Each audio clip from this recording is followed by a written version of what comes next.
noches. Una feliz noche, apreciados hermanos de la Iglesia en Puerto Callao. Estamos una vez más contentos de poder estar esta noche para estudiar la palabra de Dios. Vamos a cantar, ¿sí? Vamos a ponernos de pie.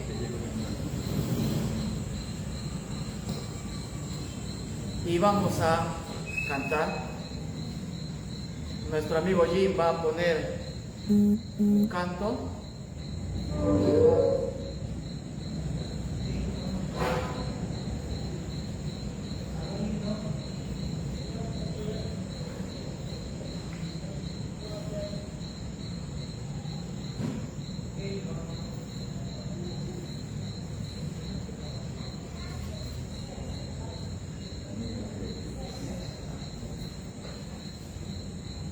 Muy bien.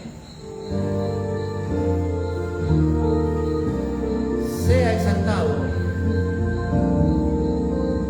Sea exaltado el Señor, exaltado en el cielo y tierra. Sea exaltado, siempre exaltado. Nombre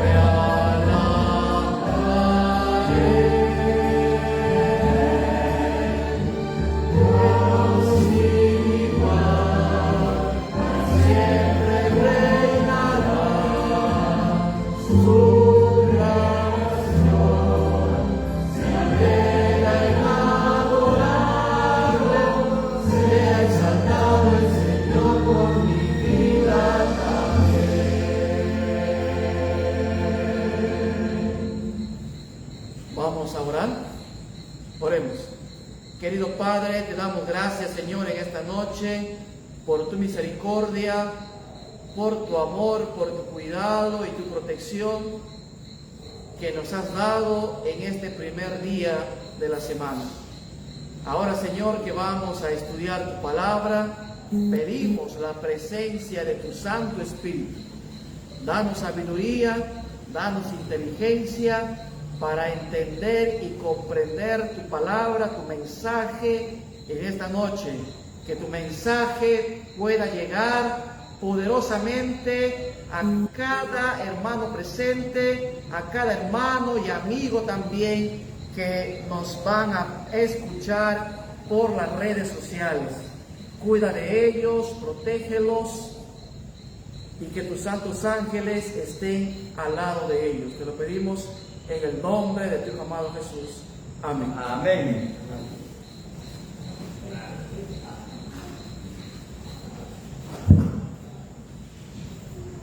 Muy bien, hermanos.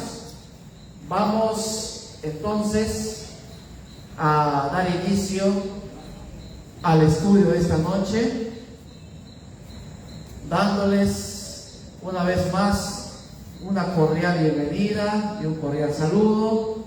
También para nuestros amigos y hermanos que nos siguen y nos ven por las redes sociales a través del Facebook, a los grupos de Facebook también en los cuales se comparte este tema, a los hermanos de diferentes partes, lugares que nos escuchan, también sea bienvenido, querido amigo y hermano, a este programa de estudio de las profecías del libro de Apocalipsis. Muy bien, vamos a comenzar entonces. Si mientras vamos desarrollando el tema, alguien tiene alguna pregunta, puede ir anotando su pregunta para poder hacerla al final. Porque ocurre, y esto es muy común, que mientras vamos escuchando el tema, tenemos interrogantes, pero como no anotamos, y cuando ya llegamos al espacio de preguntas, nos hemos olvidado qué preguntar. Así que mejor es anotar. A nuestros amigos también de las redes sociales, si también tienen preguntas, hay que ir haciéndolas para poder responder al final. Vamos entonces con el estudio de esta noche. La pregunta es: ¿quién es el remanente que come el libro en Apocalipsis capítulo 10? Esa pregunta va a ser respondida esta noche. Hermanos, el tema de esta noche es de vital importancia, porque queremos demostrar bíblicamente esta noche que el remanente que aparece en Apocalipsis 10 es nada más y nada menos que la iglesia adventista del séptimo día. Amén. Si nosotros le damos otra interpretación que no es la interpretación correcta del capítulo 10 de Apocalipsis, simplemente nosotros como iglesia adventista dejamos de existir. Seríamos una más de las tantas iglesias en el mundo. Sin embargo, Apocalipsis 10 es nuestra partida de nacimiento. Apocalipsis 10 es donde nosotros encontramos nuestro origen, encontramos también nuestro propósito, encontramos el tiempo en el cual nosotros y el remanente tiene que aparecer en la historia. Por eso que la pregunta, ¿quién es el remanente que come el librito abierto en Apocalipsis 10? Primero, ¿qué significa remanente? La palabra remanente significa lo que queda, el resto. En otras palabras, cuando hablamos de quién es el remanente, estamos hablando del último pueblo que Dios va a levantar antes de la segunda venida. Dios siempre ha tenido un pueblo a través de la historia. Siempre ha tenido un pueblo. Por ejemplo, antes del diluvio, Dios tuvo un pueblo, ¿verdad? Y ese pueblo fue el remanente, los que permanecieron, los que quedaron, un residuo, un resto de toda la población de ese entonces. Un grupo de personas que se mantuvo fiel, que se mantuvo firme. En el Éxodo, Dios también tuvo un pueblo, un remanente. En la salida de Babilonia, Dios también tuvo un remanente.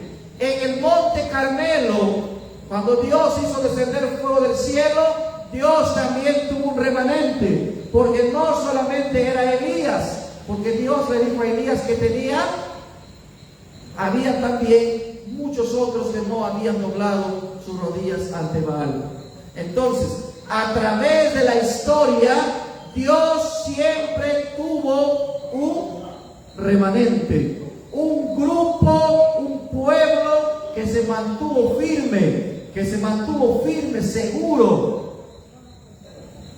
Y no es de extrañar que en la última parte de la historia de este mundo, Dios también tenga, ¿qué cosa? Un remanente, un pueblo.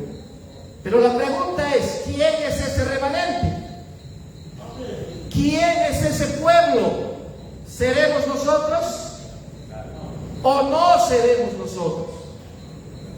Eso es lo que vamos a estudiar esta noche en el capítulo 10 de Apocalipsis.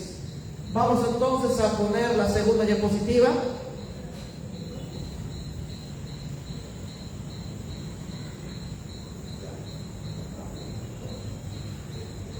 Primero, recuerdan, cada vez que estudiamos un capítulo del Apocalipsis, tenemos que hacernos una pregunta. ¿Dónde está de acuerdo a la estructura? ¿Ya? ¿A qué parte pertenece? ¿A qué sección, a qué visión pertenece el capítulo? Porque si yo no entiendo esto, voy a darle entonces otra interpretación al capítulo 10. Es importante que nosotros entendamos a qué sección pertenece. ¿Ya? Vamos a ver a qué sección pertenece. ¿Cuántas secciones tiene el Apocalipsis? ¿Recuerdan? ¿Cuántas secciones? 7 secciones. De las 7 secciones, ¿a cuál de ellas pertenece el capítulo 10? ¿Dentro de qué sección está el capítulo 10? ¿A qué sección pertenece? ¿A qué sección pertenece el capítulo 10? A la sección número 3. ¿Y de qué habla la sección número 3? O la visión número 3. ¿De qué habla? ¿Cuál es el tema? Las 7 trompetas. Pero ¿a qué trompeta específicamente pertenece el capítulo 10? ¿A qué sección pertenece el capítulo 10? ¿A cuál de esas secciones? Miren, recordemos, la primera sección es las 7 iglesias. Luego tenemos los 7 sellos, las 7 trompetas, el gran conflicto, las 7 plagas, los juicios finales y la iglesia triunfante. Esa es la división natural del libro de Apocalipsis. Así está estructurado. Y cuando miramos esa estructura, el capítulo 10 está dentro de la visión de las 7 trompetas. ¿Estamos hasta ahí? ¿Me he dejado entender hasta ahí? ¿Sí?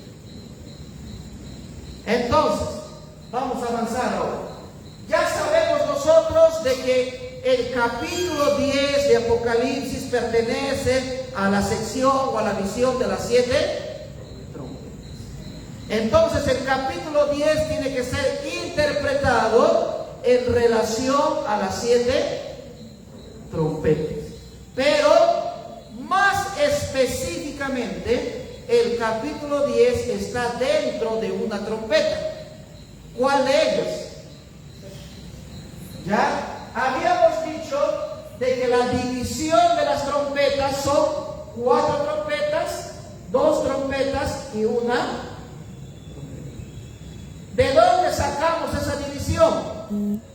Cuando ustedes abren su Biblia y van al capítulo 8, vuelvan a abrir su Biblia, capítulo 8 de Apocalipsis, y esto ya es necesario repetirlo, porque si no, no vamos a interpretar correctamente el capítulo 10.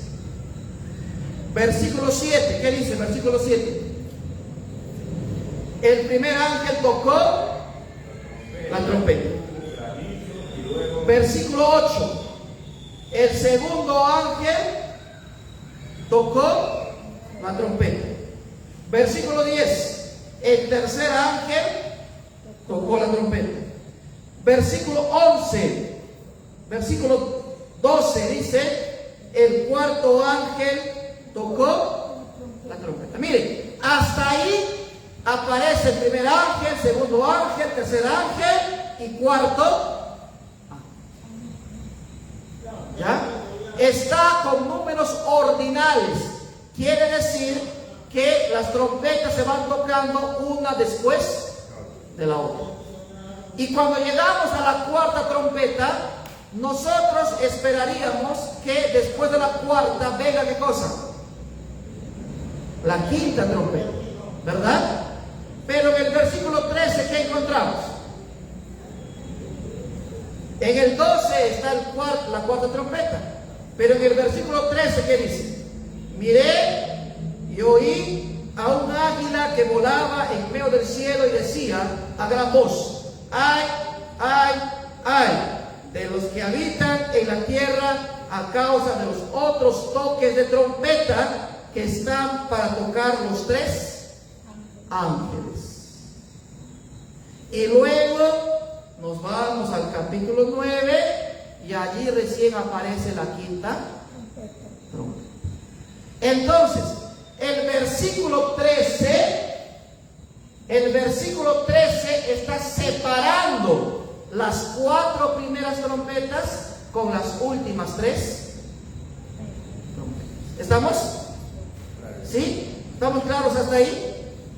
¿Quién hace esa división? Está en la propia Biblia. ¿Ya? No lo estoy inventando, no lo estoy sacando. Ya de otro lado está saliendo del texto bíblico. Luego, cuando vamos al capítulo 9, versículo 1, dice: el quinto ángel tocó la... ¿Y cuándo termina la quinta trompeta? ¿Dónde termina? ¿Dónde termina la quinta trompeta? El versículo 12. Versículo 12, ¿qué dice sus Biblias? ¿Qué dice? El primer ay pasó, pero viene aún. Entonces, ¿qué división está haciendo el Apocalipsis? Las 4 primeras trompetas por un lado, y a las últimas 3 trompetas, ¿cómo las llama? Ayes. ¿Estamos? Las 3 últimas son ayes. Por eso el águila dice ay, ay, ay. Luego el capítulo 9, versículo 1 dice: el quinto ángel tocó la trompeta. Y el versículo 12 dice: el primer ay pasó. Quiere decir que la quinta trompeta fue el primer. ¿Estamos? Ahora, el versículo 13, ¿qué dice? Capítulo 9, versículo 13. El sexto ángel tocó la trompeta. ¿Dónde termina la sexta trompeta? ¿Dónde termina la sexta? Mira, nosotros hemos encontrado la quinta. ¿Dónde termina? Se nos dice, ¿no? El primer ay ha pasado, vienen 2 ayes. Pero cuando se toca la sexta trompeta, ¿dónde termina? ¿Dónde termina? Miren, leemos todo el capítulo 9, llegamos al versículo 21. ¿Terminó? No terminó. Ahora, comenzamos a leer el capítulo 10, versículo 1, y seguimos leyendo todo el capítulo 10, y el capítulo 10 termina ¿en qué versículo? En el 11. ¿Terminó la sexta trompeta? No, todavía. Luego comenzamos a leer el capítulo 11. Comenzamos a leer el versículo 3, 4, 5, 6. ¿Dónde termina la sexta trompeta? Y llegamos al versículo 14. Y en el versículo 14 del capítulo 11, ¿qué dice? El segundo ay ya pasó. He aquí viene el tercero. Hermano, ¿qué tiene que ver esto? ¿Tendrá alguna importancia? ¿Qué dicen ustedes? ¿Dónde está el capítulo 10? O sea, ¿dentro de qué está el capítulo 10? ¿Dentro de qué trompeta está el capítulo 10?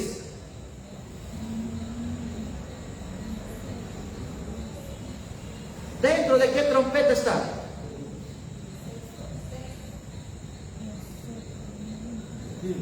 En la segunda, dice el hermano, la segunda hemos pasado.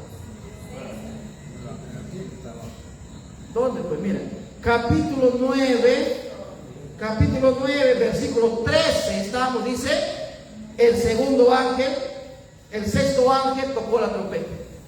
¿Sí o no? Y todo lo que viene el capítulo 9, el capítulo 10, capítulo 11 es la sexta trompeta. Porque recién en el capítulo 11, verso 14, ¿qué dice? El segundo ay pasó. Vamos a pasar a la siguiente diapositiva. Entonces, mire, el Apocalipsis hace esta división: 4 trompetas. Después de la cuarta trompeta aparece el águila, que dice ay, ay, ay, de los toques de trompetas. ¿Sí o no? Luego el capítulo 9:1 dice: el quinto ángel tocó la trompeta. Y cuando termina la quinta trompeta dice: he aquí el primer ay ha pasado. Vienen 2. Luego dice: el sexto ángel tocó la trompeta.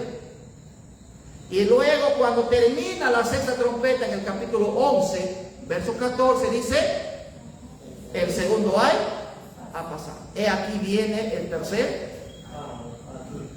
¿Dentro de qué trompeta está el capítulo 10? sexta. ¿Estamos? ¿Sí? ¿Nadie se ha extraviado? ¿Nadie se ha perdido en el tema? ¿Todos estamos? El capítulo 10 forma parte de la sexta.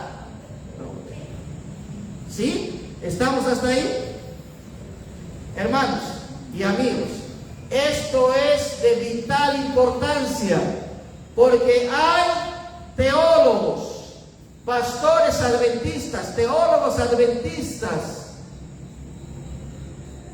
que en sus libros y en sus prédicas enseñan que el capítulo 10 es un paréntesis entre la sexta trompeta y la séptima trompeta.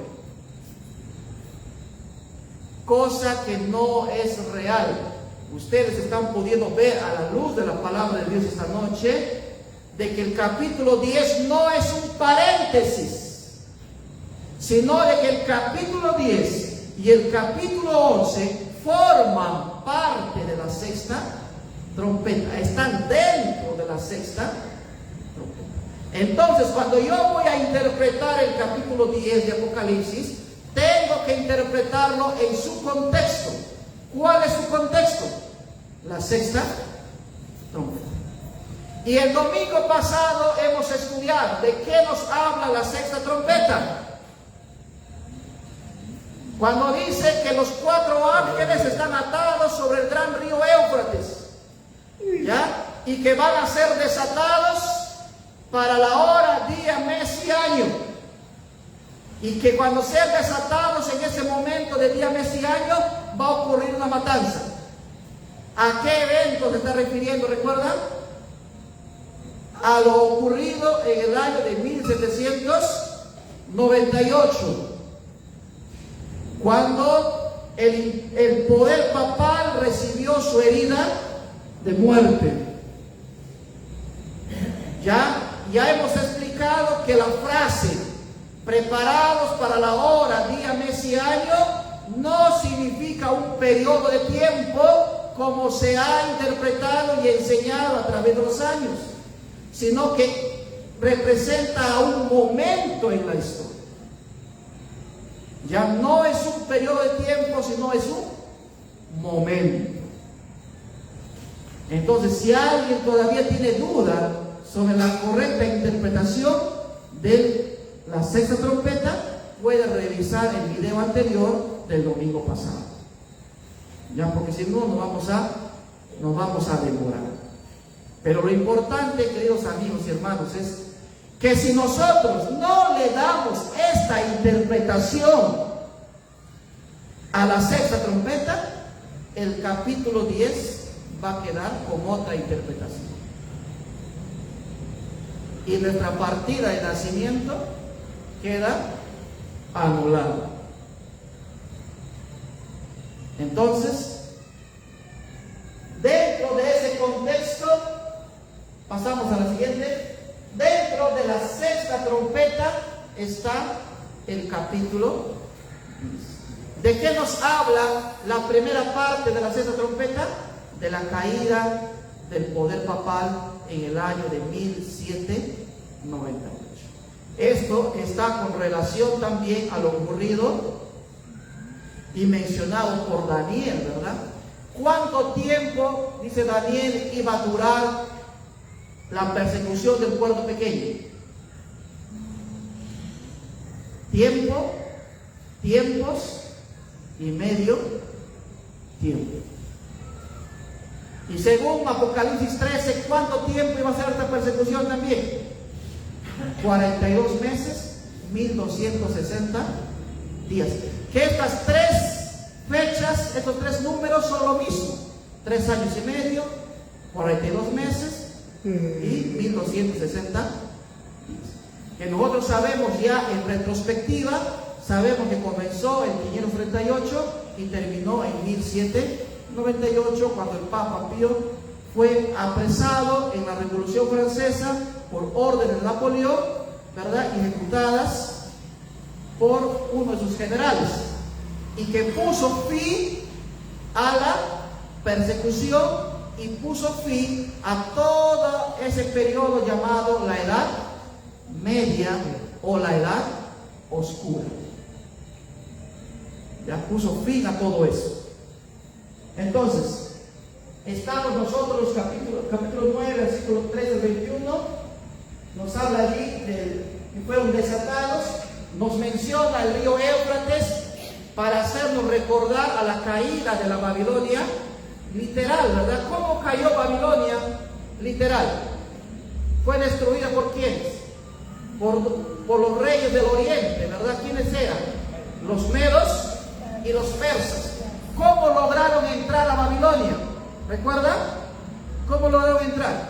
Desviaron el curso del Éufrates, ¿no es cierto?, para que bajara el nivel del agua, y entonces por allí entraron. Por eso es que ahí en la sexta trompeta aparece el río Éufrates. ¿Ya? Y cuando vamos a Apocalipsis 17, ¿quién es? ¿Qué poder es la que está sentada sobre muchas aguas? Y Apocalipsis 17 nos dice que es la iglesia falsa, que es ¿qué cosa? Babilonia. Que representa al poder papal, el cuerno pequeño de Daniel 7 y 8. ¿Estamos hasta ahí? ¿Sí? Entonces,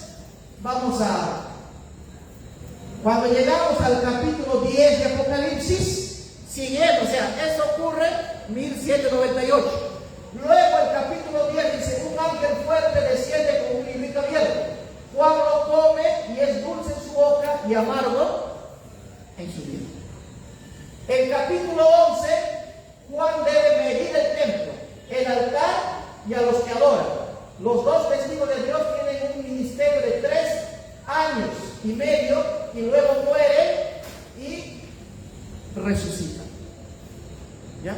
Vamos a pasar a la siguiente para centrarnos en el capítulo 10. Vamos a leer entonces antes de dar las diferentes interpretaciones del capítulo 10. ¿Sí? Abran sus Biblias en el libro de Apocalipsis, capítulo 10, versículo 1 al 11. Tiene 11 versículos nada más, cortito, pero tiene un mensaje tremendo. Porque es para nosotros, para nuestro tiempo, para nuestros días.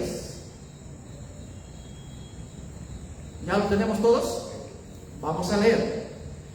Vi descender del cielo otro ángel fuerte, envuelto en una nube, con el arco iris sobre su cabeza. Su rostro era, ¿cómo era su rostro? Como el sol, y sus pies como columnas de fuego. Tenía en su mano, ¿qué tenía en su mano? Un librito abierto. Puso su pie derecho sobre él y el izquierdo sobre la tierra. Y clamó a gran voz, ¿cómo? Como ruge un león. Como ruge un león. Y cuando hubo clamado, 7 truenos emitieron sus voces. Cuando los 7 truenos hubieron emitido sus voces, yo iba a escribir, pero oí una voz del cielo que me decía, sella las cosas que los 7 truenos han dicho y no las escribas. El ángel que vi de pie sobre el mar y sobre la tierra levantó su mano, ¿hacia dónde? Y juró por el que vive por los siglos de los siglos, que creó el cielo y las cosas que están en él, y la tierra y las cosas que están en ella, y el mar y las cosas que están en él, que el tiempo, ¿qué cosa? No será más, sino que en los días de la voz del 7º ángel, cuando él comience a tocar la trompeta, ¿qué va a ocurrir? Dice, cuando suene la 7ª trompeta, ¿qué ocurre? El misterio de Dios se consumará, como él lo anunció a sus siervos, los profetas. Versículo 8. La voz que oí del cielo habló otra vez conmigo y dijo: ve y toma el libro que está abierto en la mano del ángel que está en pie sobre el mar y sobre la tierra. Fui donde el ángel diciéndole que me diera el librito, y él me dijo: toma y cómelo, te amargará el vientre, pero en tu boca será dulce como la miel. Entonces tomó el libro de la mano del ángel y lo comí, y en mi boca era dulce como la miel, pero cuando lo hube comido, amargó mi vientre. Versículo 11. Él me dijo: es necesario que profetices otra vez sobre muchos pueblos, naciones, lenguas y reyes. Entonces, la sexta trompeta tiene 3 partes. La primera parte, capítulo 9, versículo 14 al versículo 21, que nos habla de la herida mortal que iba a recibir el cuerno pequeño. Y una vez que recibe la herida mortal el cuerno pequeño, Apocalipsis 10 dice: vi descender del cielo a otro. O sea, el evento que va a ocurrir en el capítulo 10 es posterior a 1790. ¿Estamos? ¿Sí? Los eventos que van a narrar el capítulo 10 están ocurriendo después de que se dio la herida de muerte a este poder en el año de 1798. ¿Estamos claros hasta ahí? Vamos a pasar entonces, mire, a la primera interpretación. Esta interpretación ya la tienen nuestros hermanos católicos, porque ellos tienen la interpretación preterista de poner todo cumplimiento profético en el pasado. Entonces, ¿cómo interpretan los teólogos católicos Apocalipsis 10? ¿Cómo lo interpretan ellos? La identidad de la caballería, ¿no? Que son 200 millones que escuchan, ¿no?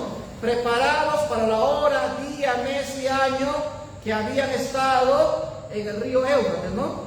Allí, que son soldados. ¿Qué dicen ellos? Que la caballería asesina de Apocalipsis 10 son los partos, ¿ya? Que son el imperio parto del siglo I. En el siglo I eran la mejor caballería del mundo. O sea, le están dando también una interpretación literal, ¿ya? Y están poniendo el cumplimiento de Apocalipsis 10 en el siglo I. Disparaban flechas envenenadas hacia atrás, dicen, ¿no? Los partos. Roma les tenía y Adriano pasó años en guerra contra ellos.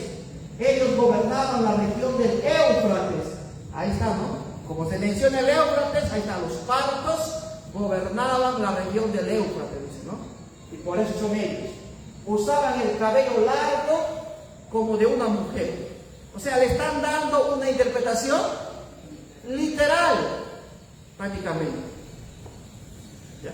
Pero nosotros hemos visto el domingo pasado que esto es una interpretación, ¿qué cosa?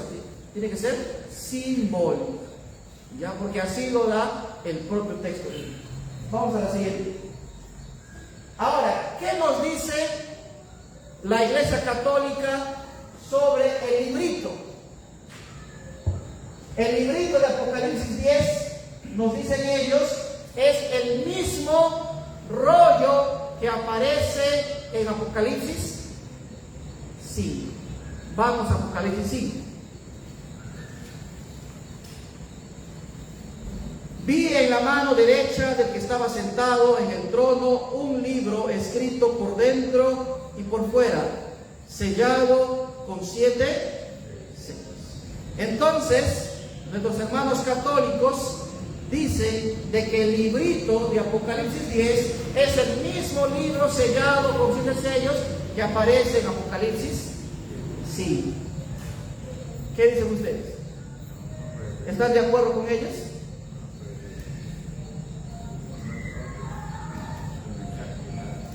¿Qué más nos dice? Que ese libro fue desellado, o sea, abierto, pero no abierto antes de Apocalipsis 10 ni tampoco después. Pero allí encontramos nosotros una discrepancia. En Apocalipsis 5, ¿cómo se llama? Libro. Pero en Apocalipsis 10, ¿qué tiene en la mano este ángel poderoso? ¿Qué tiene? No, ¿qué tiene en su mano? Cuando desciende, ¿qué tenía en su mano? Un librito. Y Apocalipsis 10 nos habla de un libro. Apocalipsis 5 nos habla de un libro. Pero Apocalipsis 10 nos habla de un. Entonces tiene que ser dos cosas diferentes, porque yo no puedo decir libro y librito, que es lo mismo, ¿no? Cuando hablo de libro, hablo de un libro voluminoso, un libro grande que tal vez tiene 300, 500 páginas, pero cuando hablo de un librito, puedo hablar de un libro pequeño, chico, en tamaño, como también en volumen, que puede tener solamente 90 páginas, 50 páginas. Entonces son dos cosas diferentes, ¿ya? Entonces no podrían ser lo mismo. Por esa sencilla razón, no podría ser lo mismo. ¿Ya? Vamos a pasar a la siguiente. Ahora, ellos también dicen que la identificación de la iglesia primitiva, que es el templo del Espíritu Santo. Oye, ellos, los católicos, dicen de que esta experiencia de chasco, de esta experiencia, ¿cómo fue? Dice cuando Juan comió el libro, ¿cómo fue su boca? Dulce. Y cuando estuvo ya en su vientre, ¿cómo fue? Y a eso, ¿cómo lo llamamos? Chasco. Entonces, los católicos dicen que ese chasco ocurrió en el siglo I con la iglesia católica, con la iglesia primitiva, que la iglesia fue perseguida, ¿no? Entonces tuvo su chasco porque comenzó a predicar la palabra de Dios, pero luego vino la persecución. ¿Tendrá sentido esta interpretación? ¿Por qué no tiene sentido? ¿Por qué? Porque dentro de la estructura del Apocalipsis, ¿a qué sección pertenece el capítulo 10? A la sexta trompeta. Y la sexta trompeta suena, como ya hemos demostrado y visto, en el año de 1798. Es por esa razón de que lo ocurrido con la iglesia primitiva, que fue perseguida, odiada, no puede ser el chasco dulce y amargo que cuando comenzaron a predicar, ¿no?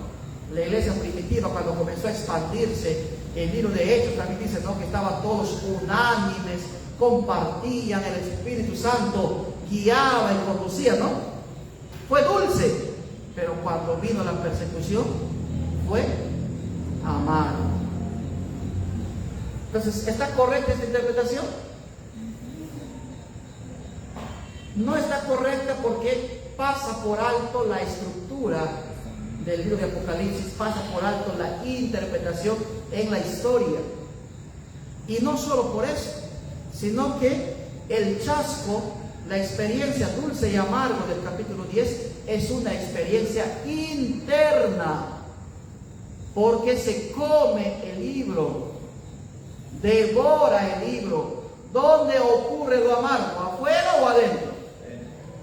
Y la persecución ocurrida para la iglesia cristiana, ¿la persecución fue interna o fue externa?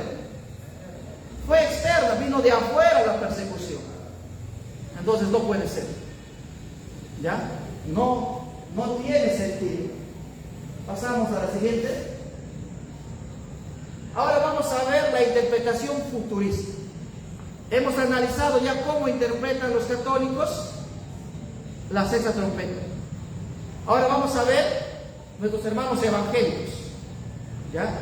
Los evangélicos tienen la interpretación futurista. Vamos a ver cómo interpretan ellos. ¿Qué dicen ellos de esta caballería asesina que aparece en la sexta trompeta, ¿no? Que son 200 millones preparados para la hora, día, mes y año? ¿Qué dicen ellos? La caballería asesina del Apocalipsis 10 son los ejércitos del anticristo después del rapto, ¿no? Después de que la iglesia sea raptada, ¿no? Recién se va a cumplir para ellos la sexta trompeta. ¿Ya? Recién allí, después del rapto. Y es más, hacen toda una mezcla con Daniel capítulo 9 y dicen que esto es durante la semana 70 de Daniel 9. La última semana de Daniel 9, ¿no? 7 años que va a gobernar el anticristo mientras la iglesia ya está en el cielo, porque fue raptada secretamente. Y esto de rapto secreto, la Biblia es bien clara al decir que la venida de Jesús, dice Apocalipsis 1:7, todo ojo lo ve. Y va a ocurrir con señales en el cielo y con señales en la tierra, con caída de granizo, con terremotos. El cielo se va a enrollar como un pergamino que se enrolla. Entonces, la segunda venida no va a ser ningún evento secreto. ¿Estamos? Pero eso es lo que interpretan ellos de la primera parte de la sexta trompeta. Ahora, ¿qué dirán sobre el librito? Vamos a pasar a la siguiente. ¿Qué dicen ellos sobre el librito? El librito de Apocalipsis 10 es el Nuevo Testamento. Miren, ¿qué dicen los católicos? Que el librito de Apocalipsis 10, ¿qué cosa es? Es el libro que aparece en Apocalipsis 5, ¿no? Con los 7 sellos. Pero los evangélicos, ¿qué dicen? Que el librito de Apocalipsis 10 es el Nuevo Testamento. Miren, dos interpretaciones ya diferentes. Ellos dicen, los judíos se darán cuenta que Jesús de Nazaret era realmente el Mesías. Y a esto se le llama el dispensacionalismo. Los hermanos evangélicos creen de que Jerusalén va a ser, de que el templo de Jerusalén va a ser reconstruido. Es por esta razón que cuando ellos están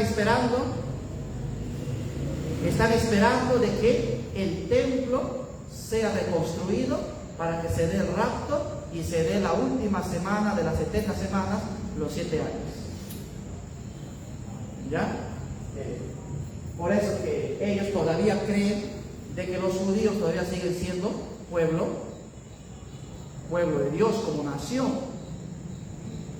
Por eso que ellos esperan. Y cuando inició esta guerra, hace poco que inició, todo el mundo evangélico, gran parte de ellos estaban a la expectativa de ¿qué cosa?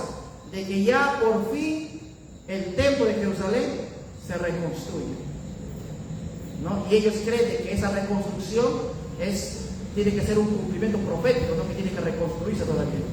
Pero otros sabemos de que ese templo ya no va a ser nunca más casa de Dios, porque Mateo 24, Jesús dijo, no quedará piedra sobre piedra, y también dijo, no volverá a entrar nunca más a ese templo. ¿Recuerdan? Porque Él está ¿dónde? En el verdadero templo. Quiere decir que el templo que había acá ya dejó de tener valor, porque el Nuevo Testamento también dice que cuando Jesús murió, el velo del templo, ¿qué cosa? Se partió de arriba abajo, ¿no? Y con eso quedó anulado el templo aquí en la tierra. Muy bien. ¿Qué dicen ellos? Será dulce aceptarlo como su Salvador personal. Pablo dijo luego, todo Israel será salvo.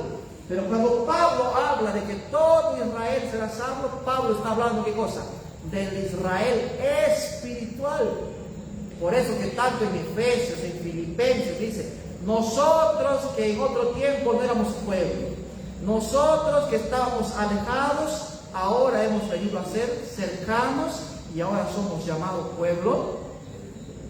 Por eso es que Pedro toma un texto del Antiguo Testamento que era usado para el Israel literal y ahora lo utiliza para la iglesia. Es el texto que dice: mas vosotros sois linaje escogido, real sacerdocio, nación santa. ¿De dónde saca Pedro ese texto?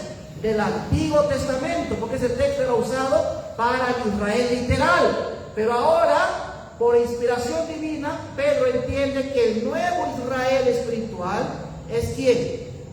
Todo aquel que acepta a Cristo Jesús. Por eso que Pedro aplica este texto ahora a la iglesia del Nuevo Testamento. ¿Estamos? Por eso acá ellos dicen, los evangélicos, será dulce aceptarlo como su salvador personal, pero será amarga la persecución del anticristo.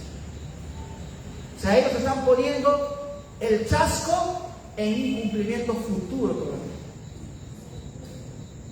Que cuando se presente el anticristo, ¿no?, allí van a tener su experiencia amarga. Hermanos, hasta aquí nosotros estamos dándonos cuenta, o si se han dado cuenta o no, hay algo que tenemos que anotar. Cuando Dios llama a su remanente, cuando Dios va a llamar a su último pueblo, cada vez que Dios ha llamado a su pueblo, el último remanente o el remanente ha tenido que tener su experiencia dulce y amarga. Ha tenido que tener su chasco. Entonces, para identificar cuál es ese pueblo que iba a tener ese chasco, esa experiencia dulce y amarga, justamente, ¿no?, los católicos decían que fue la iglesia primitiva, ¿no?, que fue dulce cuando comenzaron y después amargo cuando vino la persecución. Los evangélicos dicen que ahora el evangelio es dulce, predicas tranquilo, pero que será amargo cuando el anticristo comience a gobernar sobre esta tierra, ¿no? Y lo ponen como un evento futuro. Todas estas dos interpretaciones tratan de adecuar la experiencia dulce y amarga a su realidad, para decir cada uno de ellos que ellos son, ¿qué cosa? El remanente. ¿Estamos? Sigue. Ya eso vamos a ver el próximo domingo. La siguiente. Ahora, hay otra interpretación. ¿Qué dicen nuestros hermanos mormones? ¿Cómo interpretan ellos la sexta trompeta? Vamos. ¿Qué dicen ellos sobre el librito de Apocalipsis 10? ¿Ellos qué dicen? Son las tablas de oro. ¿Ya? Para ellos, el librito de Apocalipsis 10 son las tablas de oro. El ángel que desciende, ese ángel fuerte y poderoso, con su rostro como el sol, con sus piernas como columnas de fuego y como el arcoíris en su cabeza, para ellos es el ángel morón. ¿Ya? Es la interpretación que ellos tienen, ¿no?,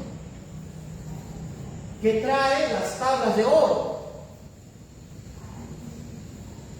Joseph Smith recibe la revelación y escribe el libro del Mormón. Por eso que para ellos el libro del Mormón, ¿qué cosa? Según ellos y según la interpretación que ellos tienen, ese libro que ellos manejan es, ¿qué cosa? Dada por revelación. ¿Quién la dio? El ángel Moroni, que desciende en Apocalipsis 10 con el librito, que son las dos tablas que él trajo y que se convirtió en el libro del Mormón. Ahora, ¿cuál es su experiencia de ellos? ¿Cuál es? Porque tienen que tener su experiencia. El remanente, para demostrar que eres el remanente, tienes que tener esa experiencia dulce y amarga. O sea, tienes que tener tu chasco. ¿Cuál es el chasco que ellos dan como interpretación?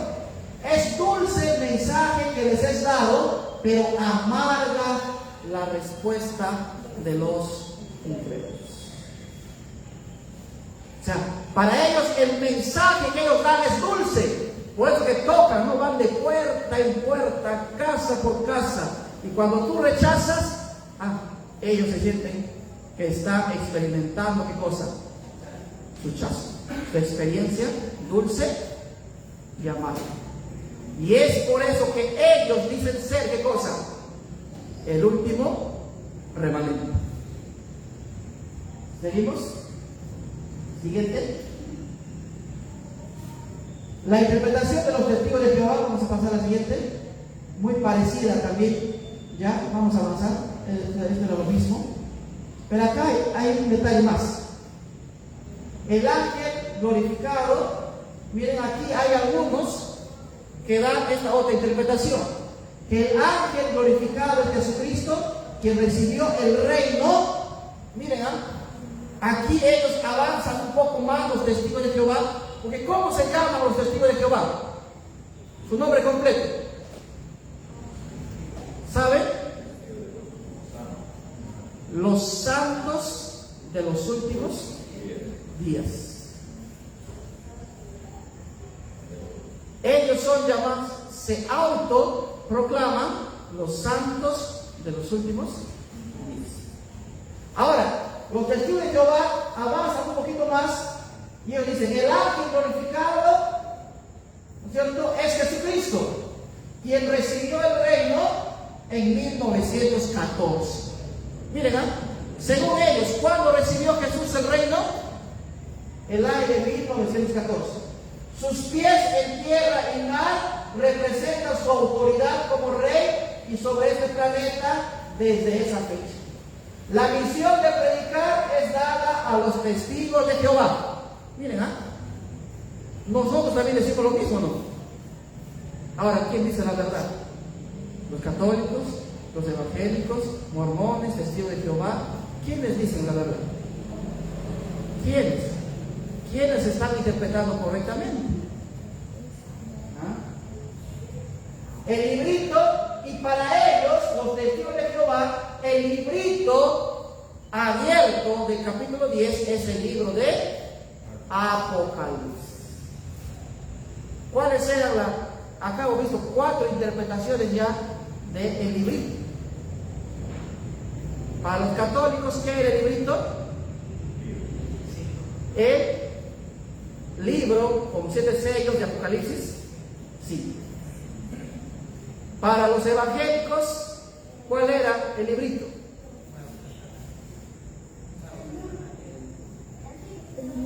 Para los evangélicos, ¿cuál era el librito? El Nuevo Testamento. ¿Ya? Para los mormones, las 2 tablas de oro que luego pasaron a ser el libro del Mormón. Y para los testigos de Jehová, el libro de Apocalipsis. Miren, ¿y cuál es su experiencia dulce y amarga?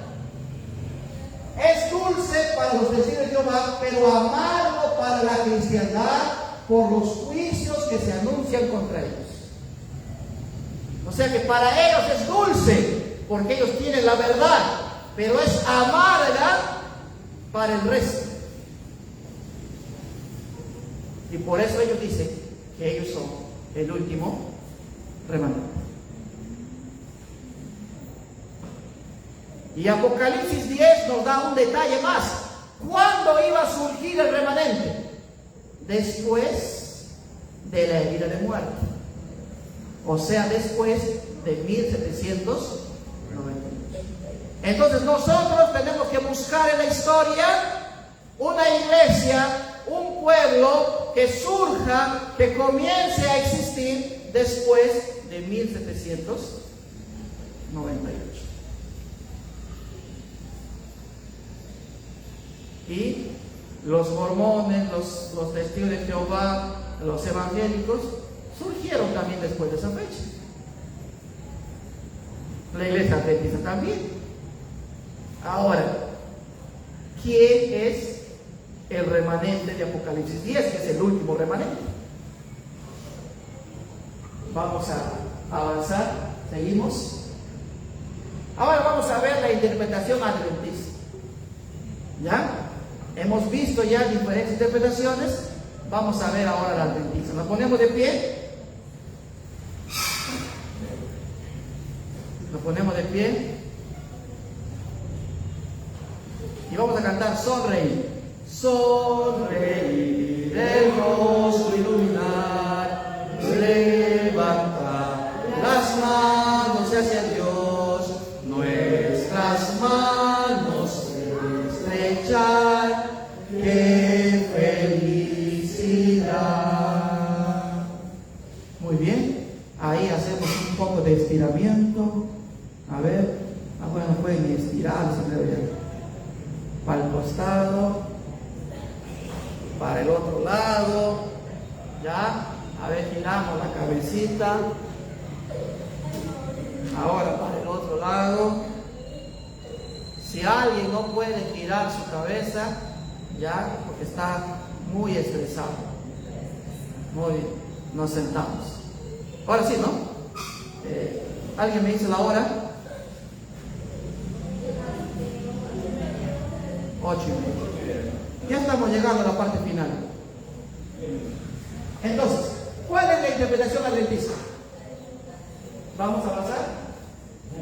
¿Qué dice la iglesia adventista sobre la caballería asesina, ¿no es cierto?, de que estaba preparada para la hora, día, mes y año? ¿Ya? Recordemos que no hay una interpretación oficial, pero esta es la interpretación más aceptada dentro de la iglesia adventista. ¿Qué dicen ellos? Que esa caballería asesina, ¿qué cosas son? El Imperio Otomano, que gobernaba la región del Éufrates. El Imperio Otomano tenía el ejército más grande del mundo. En 1453, el Imperio Otomano tomó Constantinopla, la capital del Imperio Romano Oriental. La hora, día, mes y año son 391 años y 15 días. Cosa que hemos visto que no se ajusta a una correcta interpretación del texto bíblico. Y tampoco la correcta interpretación es el Imperio Otomano. No tiene nada que ver el Imperio Otomano. ¿Ya? Recordemos que los juicios de las trompetas van a caer sobre los enemigos del pueblo de Dios, ¿verdad? ¿Y quiénes son los enemigos del pueblo de Dios en el Nuevo Testamento? Roma imperial y Roma papal. ¿Ya? La bestia espantosa y terrible y el cuerno pequeño, según Daniel 7 y Daniel 8. Entonces no tiene nada que ver acá meter al Imperio Otomano, meter a los árabes o meter a los chinos, nada, ¿no?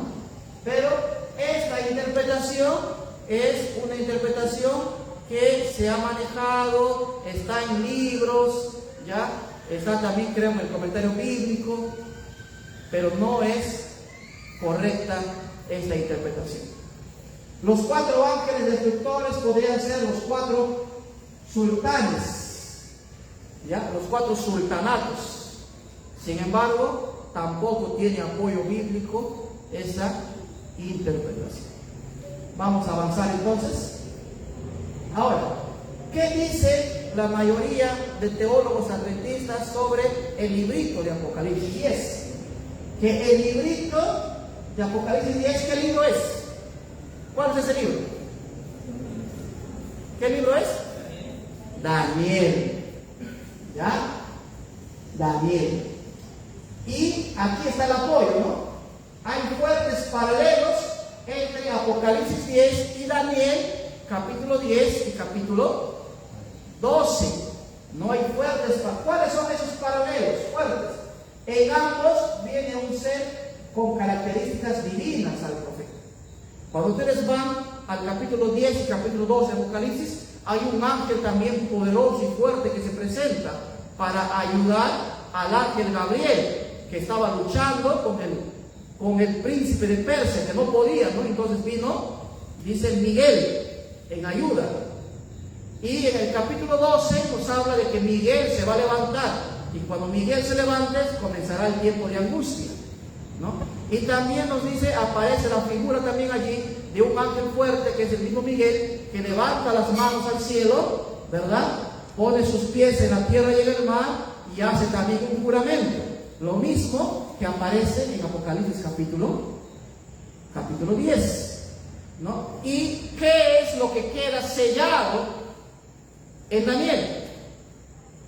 ¿Qué queda sellado? El contenido del libro. Porque cuando Daniel en el capítulo 8 insiste, y en el capítulo 12, vamos a ver, capítulo 12 de Daniel. Abran sus Biblias. Daniel capítulo 12.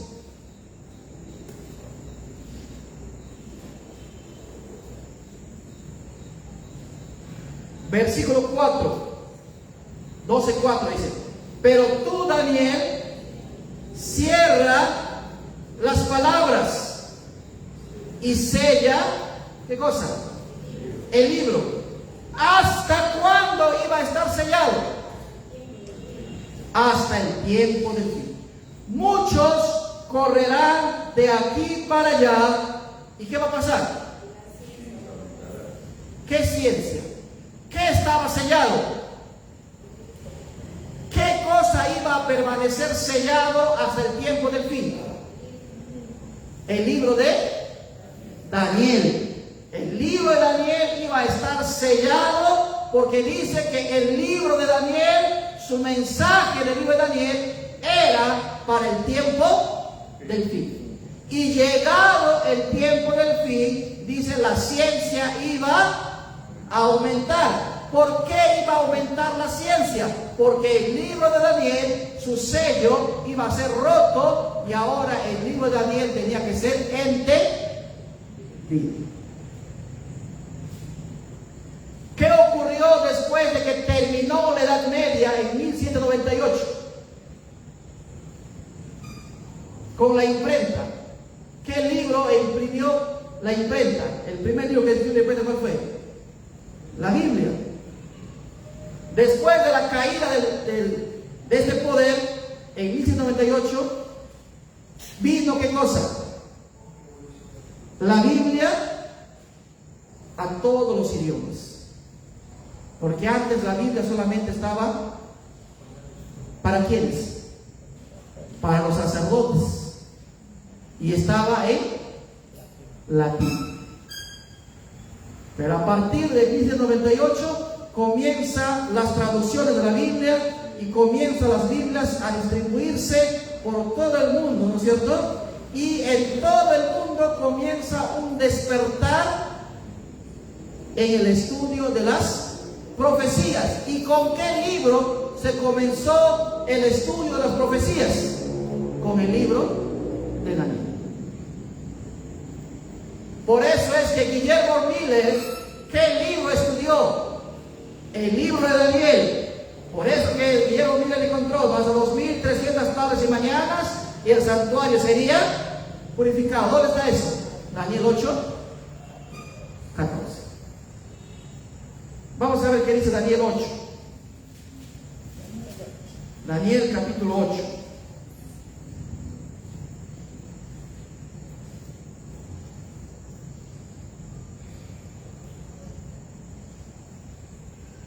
Versículo 13 en adelante.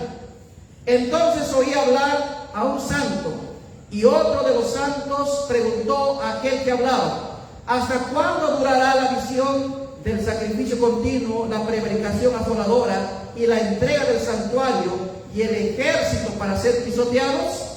Y él dijo: hasta 2300 tardes y mañanas, luego el santuario será.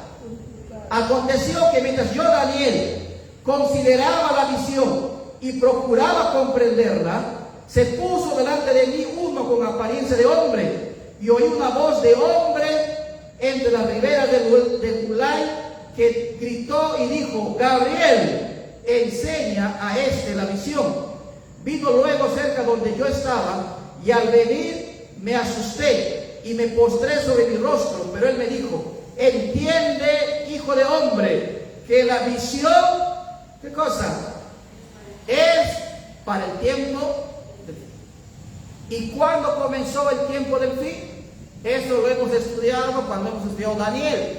Daniel 11:35 nos dice que el tiempo del fin iba a comenzar cuando iba a terminar el periodo de persecución de 1260 años. ¿Qué ocurrió? En 1798. ¿Cuándo comenzó el tiempo del fin? 1798. Y a partir de allí entonces comenzó un despertar. ¿Por qué? Porque ya no había persecución, ya no había prohibición, las Biblias se imprimían en diferentes idiomas y entonces a nivel de todo el mundo comenzó a haber un despertar de las profecías. Y este despertar de las profecías fue acompañado por las señales astronómicas del día oscuro, la luna como sangre, el gran terremoto y por último la caída de las estrellas en 1843. Sirvió como confirmación para los que estaban estudiando el libro de Daniel. Por eso dice, cuando esto iba a ocurrir, ¿qué cosa? La ciencia iba a morir. Y aquí hay un error de interpretación, porque de repente hemos escuchado nosotros cuando lee Daniel 12 y dice, y la ciencia aumentará, y dicen, no, hermanos, una señal de la segunda venida es que la tecnología que tenemos ahora es tan grande, ha aumentado. ¿Está hablando de eso Daniel? ¿Está hablando de tecnología? No está hablando. ¿De qué ciencia está hablando? ¿De qué ciencia? Del libro de Daniel. No está hablando de tecnología. Entonces, ¿qué más? El juramento es por el que vive por los siglos de los siglos. Ambos juran por un periodo que en Daniel es futuro, pero en Apocalipsis se termina, porque dice que el tiempo no sería más. Y es más, dice, sino cuando el séptimo ángel toque la trompeta, el misterio de Dios se habrá consumado. Quiere decir entonces que lo que va a ocurrir en Apocalipsis 10 es un evento en la historia después de 1798.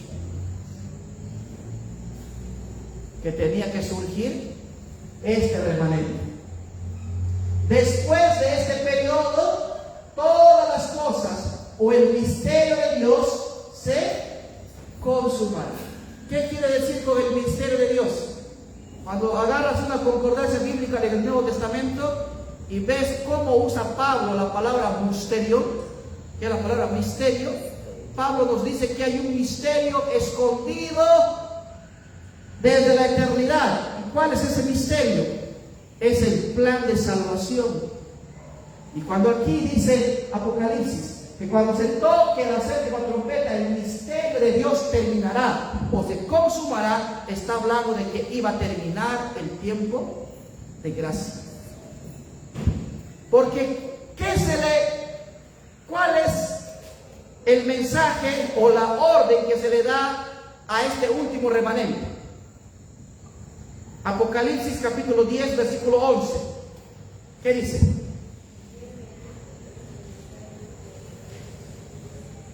¿Cuál es el encargo que se le da a este remanente?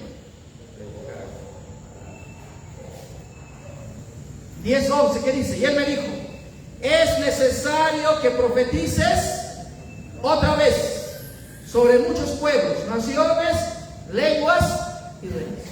¿Qué tiene que hacer entonces este remanente? Profetizar otra vez o predicar de profecía. Hablar de profecía. Pero dice allí el mandato otra vez. ¿Cuándo se había dado la primera profetización de este remanente? Cuando comió el libro. Comer el libro tiene que ver con profetizar. Porque acá el texto bíblico dice, es necesario que profetices otra vez. Y cuando leemos todo Apocalipsis 10, ese remanente, ¿cuándo había profetizado? Porque ¿quién come el libro? ¿Quién come el libro? En el capítulo 10. ¿Quién come el libro? Facilito, ¿quién come el libro?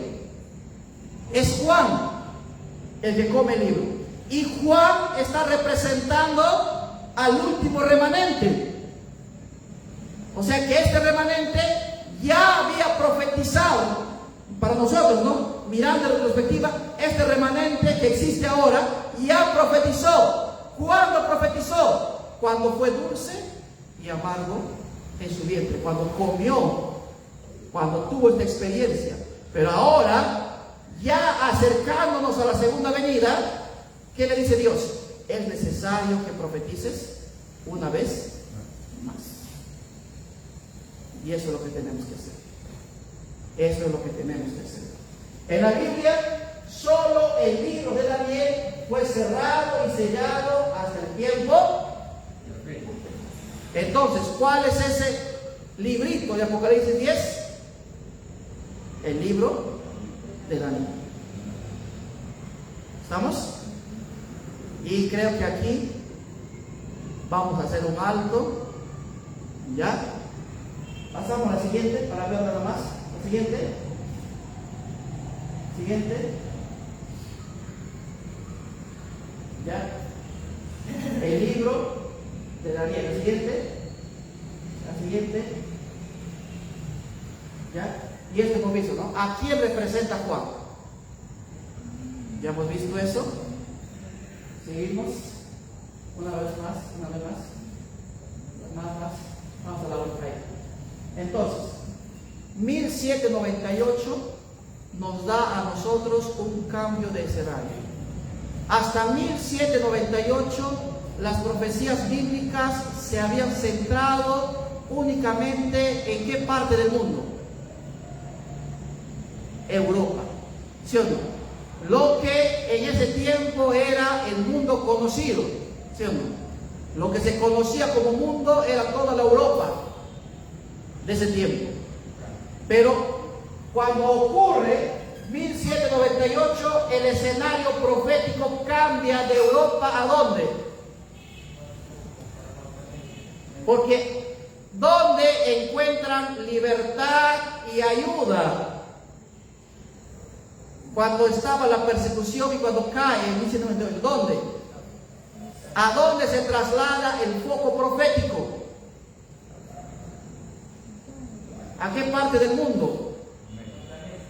Que es la segunda bestia de Apocalipsis 13, la que tiene apariencia de carnero, de cordero, pero cuando habla como dragón. ¿Ya? ¿A dónde cambia el foco profético? A los Estados Unidos de Norteamérica. O sea, de Europa hay un cambio a Norteamérica. Entonces, con esto quiero terminar. El remanente, Apocalipsis 10, nos presenta que el remanente iba a surgir en un tiempo específico en la historia.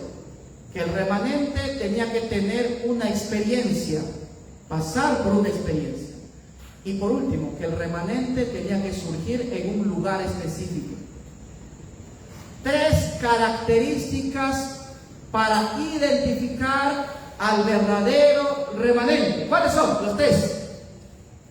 Aparecer en un tiempo específico de la historia, pasar por una experiencia dulce y amarga el chasco y surgir en un lugar geográfico determinado.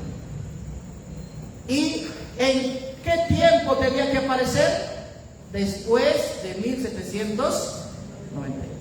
¿Dónde tenía que aparecer el remanente? En Norteamérica. ¿Qué experiencia tenía que pasar el remanente? Un chasco, dulce y amargo. No puede ser persecuciones. Y algunos dicen que esta experiencia dulce y amarga se dio en el siglo XVI. con la reforma y la contrarreforma. No dicen no.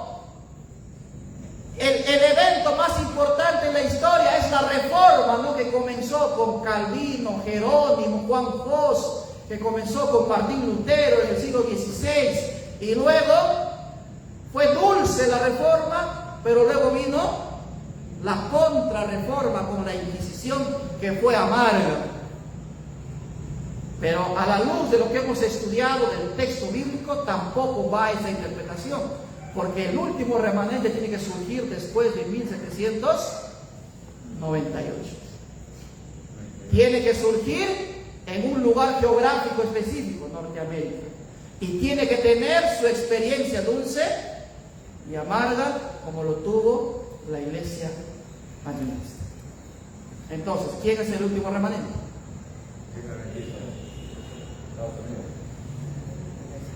¿Quién es el último remanente? La iglesia adventista. ¿Y cuál es nuestro mensaje? Profetizar una vez más, así como la iglesia adventista profetizó el año de 1843, cuando se dio el mensaje del primer y segundo ángel y el tercer ángel. Porque cuando tú lees primeros escritos, Elena de White dice que en 1843 se dio el mensaje del tercer ángel, el clamor de medianoche. Las personas dejaron sus casas, renunciaron a sus trabajos, vendieron sus propiedades para dar para la predicación del Evangelio.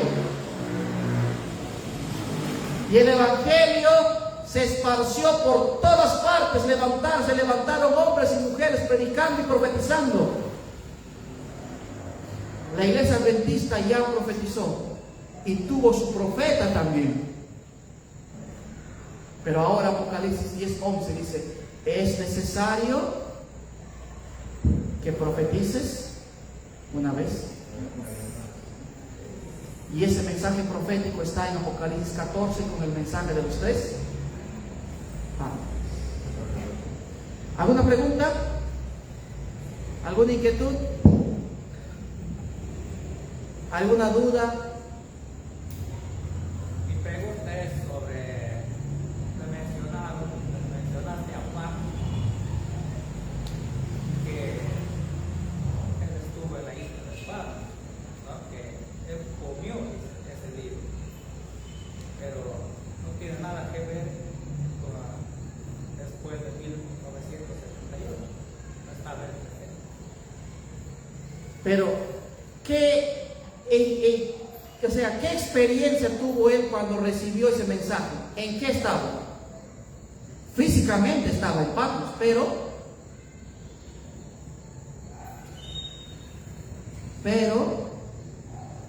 el capítulo 1, ¿qué dice? Que tuvo, ¿qué cosa? ¿Qué cosa? Visión.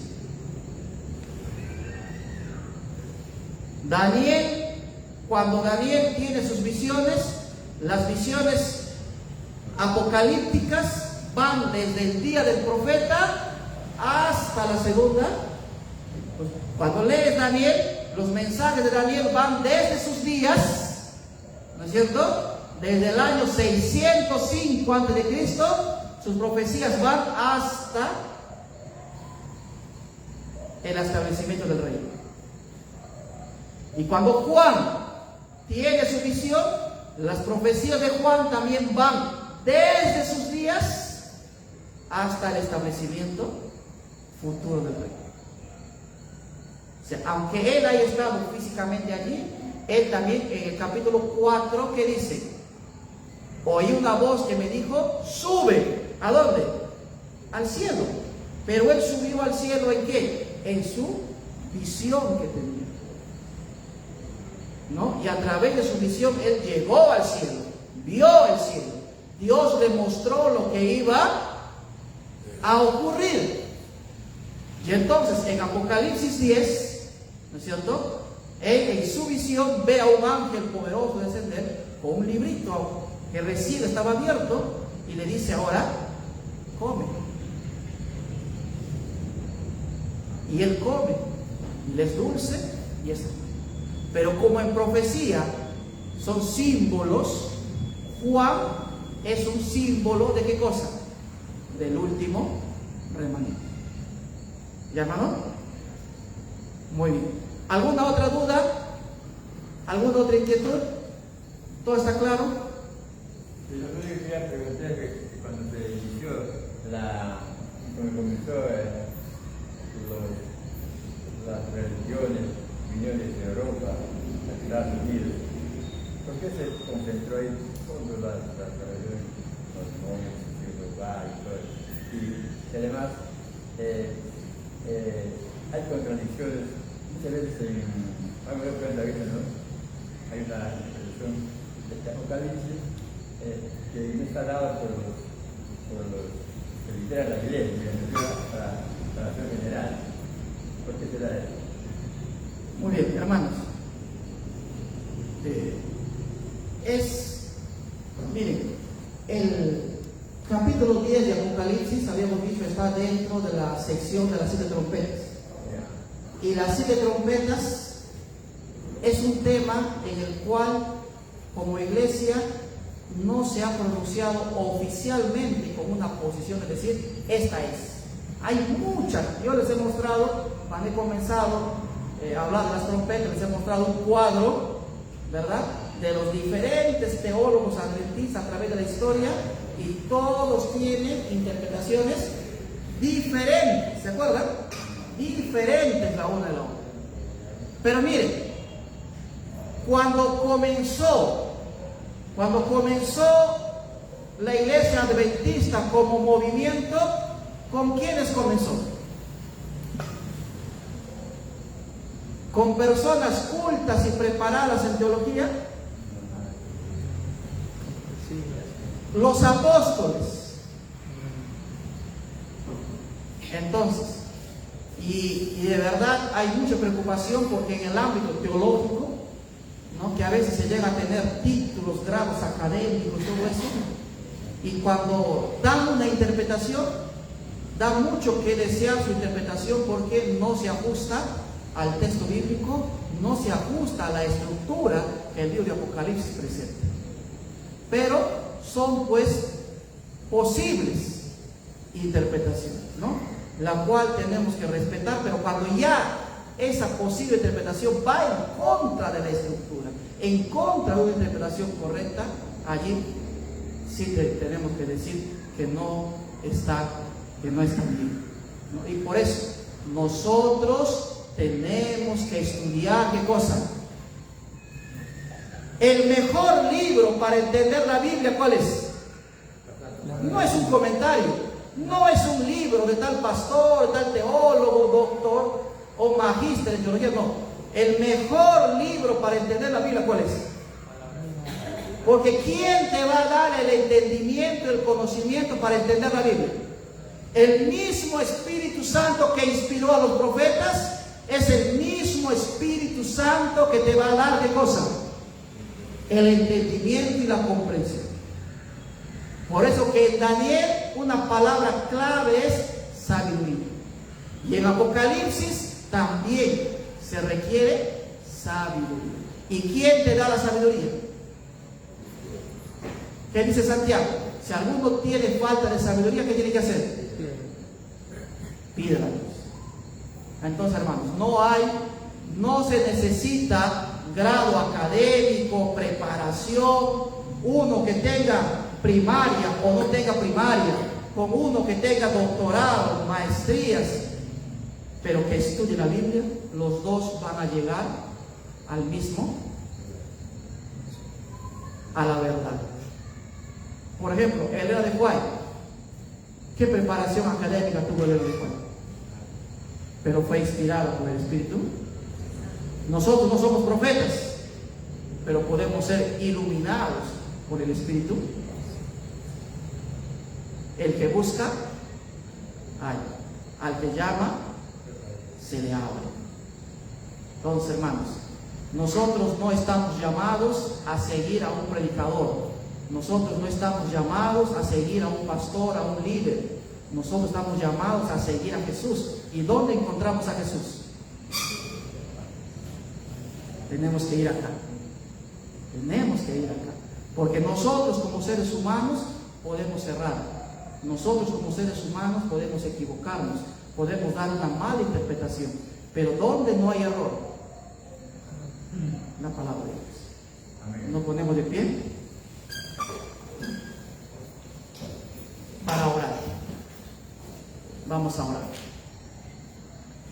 Querido Padre, te damos gracias, Señor, en esta noche por cuidarnos, por protegernos. Derrama sobre nosotros una doble porción de tu Espíritu Santo. Ayuda, Señor, a tu iglesia. Ayuda, Señor, a tu pueblo a despertar. Ayúdanos, Señor, a entender y a comprender tu palabra. Que podamos encontrar delicia, que podamos sentir gusto cuando estudiamos tu palabra. Que podamos sentir, Señor, esas ganas de ir a tu palabra, así como no podemos estar sin respirar, así como no podemos estar sin tomar agua, así como no podemos estar sin alimento, no podemos estar un día sin estudiar tu palabra, sin alimentarnos de tu palabra. Para que tu palabra, Señor, sea parte de nuestra vida y para que nosotros podamos ser tu palabra viva y que el mundo pueda ver en nosotros, puedan verte a ti reflejado en nosotros. Bendícenos y acompáñanos. Te lo pedimos en el nombre de tu amado Jesús. Amén. Amén.